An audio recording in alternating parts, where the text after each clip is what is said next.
Very much. Is this a partial victory? It's only foreign criminals awaiting deportation that we're going to get the data on, as we understand it.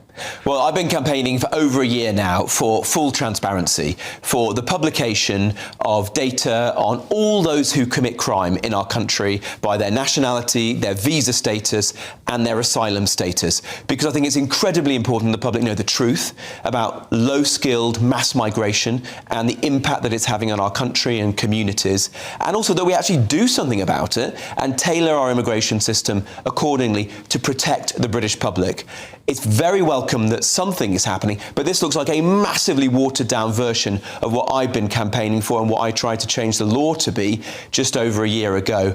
This looks like it will not shine the light that we really need on everyone who's in our country who isn't a British national and who's committing crime. And the statistics are very clear on that. You know, the indicative data that we've seen shows that an Afghan or an Eritrean, for example, are 20 times more likely to commit a sexual crime than a British national.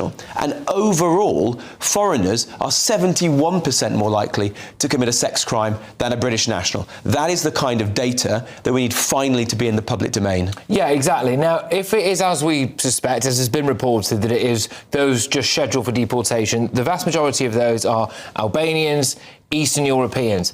It will not show, as we understand it then, people from various Middle Eastern countries, which frankly a lot of people are most concerned about, given the occupants in a lot of those migrant hotels, maybe where they live. Well, the indicative data that we have seen, mainly that's been dragged out of government through freedom of information requests by campaigners, shows that there are massive disparities in the likelihood of committing crime, particularly sex crimes, from certain nationalities. And as you say, not in every case, but in many cases, they tend to be countries in Africa or the Middle East where some people just don't share our values.